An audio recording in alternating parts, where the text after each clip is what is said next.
Origens dos Nefilins, anjos cujas origens são distintas das dos humanos, criados em tempos e por razões diferentes. Eles possuem papéis bem definidos, os quais investigamos cuidadosamente. Aprendemos que os anjos podem se manifestar seletivamente e estrategicamente, quando isso serve aos propósitos de Deus. Contudo, as Escrituras indicam que parte dos anjos caídos de Satanás falhou ao manter sua própria esfera, materializando-se e interagindo com os humanos de maneiras que os anjos nunca deveriam fazer. Essa interação é retratada em Gênesis 6, versículos 1 a 4. Revela que, quando os homens começaram a multiplicar-se sobre a face da terra e filhas nasceram para eles, os filhos de Deus viram que as filhas dos homens eram formosas e tomaram para si mulheres de todas as que escolheram. Então o Senhor disse: Não contenderá o meu espírito com o homem para sempre, porque ele também é carne. Porém, os seus dias serão 120 anos. Naqueles dias havia gigantes na terra, e também depois, quando os filhos de Deus se uniram com as filhas dos homens, e delas geraram filhos. Estes foram os valentes que houve na antiguidade, homens de renome. À primeira vista, não há indicação de envolvimento angelical ou demoníaco, mas um trecho de Jó, por outro lado, nos oferece uma compreensão mais profunda. No livro de Jó, Satanás desafia Deus, afirmando que se lhe for concedida a permissão para afligir Jó, ele irá amaldiçoar Deus. Deus permite que Satanás atormente Jó para testar essa ousada afirmação, mas impede que Satanás tire a vida de Jó. Em um único dia, Jó recebe 4 notícias, cada uma informando que suas ovelhas, servos e até seus filhos morreram devido a invasores ladrões ou desastres naturais. O sofrimento é demais para Jó, que se torna amargurado, ansioso e temeroso, lamentando a aparente injustiça de Deus, ao permitir que pessoas más prosperem enquanto ele e outros honestos sofrem. Jó deseja confrontar Deus e protestar, mas é incapaz de fazê-lo. Ele acredita que a sabedoria está oculta da humanidade, mas promete buscá-la temendo a Deus e evitando o mal. Deus explica a Jó sua onipotência, relembrando seu poder sobre a criação. Onde estavas tu, quando eu lançava os fundamentos da terra? Faze-mo saber, se tens entendimento. Quem lhe pôs as medidas, se é que o sabes? Ou quem estendeu sobre ela o cordel? Sobre que estão fundadas as suas bases? Ou quem assentou a sua pedra de esquina, quando as estrelas da alva juntas alegremente cantavam e todos os filhos de Deus rejubilavam? Jó 38, versículos 4 a 7. Sabemos também que a humanidade ainda não havia sido criados quando Deus lançou os fundamentos da terra. Então a referência aos filhos de Deus é outra referência aos anjos, implicando que os filhos de Deus em Gênesis 6 também são anjos. Esses seres ficaram cheios de desejo ao verem as filhas dos homens, e os anjos coabitaram com as mulheres. Isso gerou descendentes que eram meio anjos e meio humanos, conhecidos como Nefilins. Mas por que eles fariam algo assim? A resposta não é explicitamente dada na Bíblia.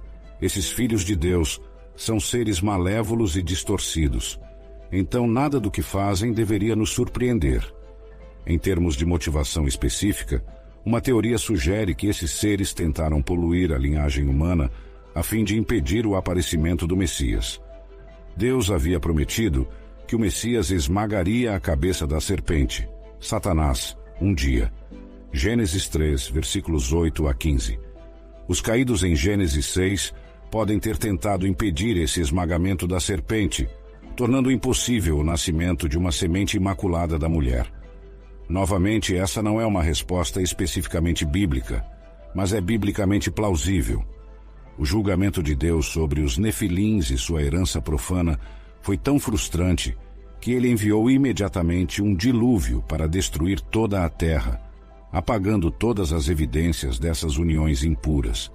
Os Nefilins foram uma das principais razões para o grande dilúvio nos tempos de Noé. Logo após a menção dos Nefilins, a palavra de Deus diz que o Senhor viu quão grande era a maldade do homem na terra e que toda a inclinação dos pensamentos do seu coração era apenas má o tempo todo. O Senhor ficou entristecido por ter criado o homem na terra, e seu coração estava cheio de dor. Gênesis 6, versículos 4 a 8 nos diz que havia gigantes na terra naqueles dias, e também depois, quando os filhos de Deus se uniram com as filhas dos homens, e delas geraram filhos, os quais se tornaram homens poderosos e famosos desde a antiguidade. Deus viu que a maldade do homem era grande na terra, e que toda a imaginação dos pensamentos de seu coração era continuamente má. Isso entristeceu o Senhor, e ele se arrependeu de ter criado o homem na terra, e seu coração ficou aflito. Então o Senhor disse: Vou destruir o homem que criei da face da terra, tanto o homem como o animal, e o réptil e as aves dos céus, porque me arrependo de tê-los feito. No entanto, Noé encontrou graça aos olhos do Senhor, e Deus inundou toda a terra, destruindo tudo, exceto Noé, sua família e os animais na arca. Tudo o mais pereceu, incluindo os nefilins. Gênesis 6, versículos 11 a 12, nos conta que a terra estava corrompida diante de Deus e cheia de violência. Deus olhou para a terra e viu que estava corrompida, pois toda a carne havia corrompido o seu caminho sobre a terra. Então, Deus disse a Noé: O fim de toda a carne chegou diante de mim, pois a terra está cheia de violência por causa deles. Eis que os destruirei com a terra. Faça uma arca de madeira de gofer, divida-a em compartimentos e a revista por dentro e por fora com betume. Assim é o plano para fazê-la. O comprimento da arca será de 300 côvados, a sua largura de 50 côvados e a sua altura de 30 côvados. Faça um teto para a arca e termine-o a 1 côvado de altura. Coloque a porta da arca nas suas laterais e faça 3 andares nela, um inferior, um médio e um superior, pois estou prestes a trazer um dilúvio de água sobre a terra para destruir toda a carne em que há fôlego de vida debaixo dos céus. Tudo o que há na terra perecerá, mas contigo estabelecerei a minha aliança, e entrarás na arca, tu e teus filhos, tua mulher e as mulheres de teus filhos contigo. E de tudo o que vive, de toda a carne, 2 de cada espécie levarás na arca para os conservar contigo, macho e fêmea serão. Das aves segundo as suas espécies, do gado segundo as suas espécies, de todo o réptil da terra segundo as suas espécies, 2 de cada espécie virão a ti para os conservares, e de todo alimento que se come recolherás contigo, para que te sirva de mantimento a ti e a eles.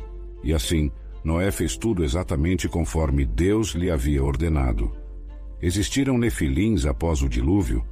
Gênesis 6, versículo 4, nos diz que o Senhor disse: O meu espírito não contenderá para sempre com o homem, porque ele é carne, mas os seus dias serão 120 anos.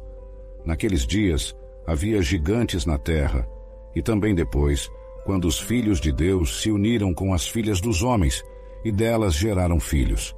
Esses seres poderosos foram conhecidos desde a antiguidade como homens famosos. Deus viu que a maldade do homem era grande na terra, e que toda a imaginação dos pensamentos do seu coração era continuamente má. Parece que os anjos caídos cometeram seu pecado novamente após o dilúvio, porém é provável que isso tenha ocorrido em uma escala muito menor do que antes do dilúvio. Os israelitas relataram a Moisés a seguinte informação após explorarem a terra de Canaã, Números 13, versículo 33. Vimos ali os gigantes, filhos de Anak, descendentes dos gigantes, e éramos aos nossos olhos como gafanhotos, e assim também éramos aos seus olhos. Este trecho não afirma que os nefilins estavam realmente presentes, mas sim que os espiões acreditaram tê-los visto. É mais provável que eles tenham avistado pessoas muito altas em Canaã e os confundiram com os nefilins, movidos pelo medo. Também é possível que, após o dilúvio, anjos caídos tenham se relacionado novamente com mulheres humanas, gerando mais nefilins. É até mesmo possível que algumas características dos nefilins tenham sido transmitidas através da linhagem de uma das noras de Noé. De qualquer forma, os israelitas destruíram esses gigantes durante suas invasões em Canaã. Josué 11, versículos 20, 1 a 22. Naquele tempo, Josué também destruiu os anaquins das montanhas de Hebrom, de Debir, de Anabe e de todas as montanhas de Judá, e de todas as montanhas de Israel. Josué os destruiu completamente, a eles e às suas cidades. Não ficou nenhum dos anaquins na terra dos filhos de Israel, exceto em Gaza, em Gate e em Asdod. Esses gigantes também foram destruídos pelos israelitas mais tarde em sua história, conforme Deuteronômio 3, versículo 11. Porque somente Og, rei de Bazã, restou dos Refaíns. Eis que o seu leito, um leito de ferro, não está porventura em Rabá, dos filhos de Amon. 9 côvados de comprimento e 4 de largura, segundo o côvado de um homem. 4 côvados a largura, de acordo com o côvado de um homem. É o dilúvio nos dias de Noé, no qual Deus salvou apenas 8 almas através da arca, 8 almas que descendiam de uma linhagem piedosa e não eram produto de libertinagem angelical.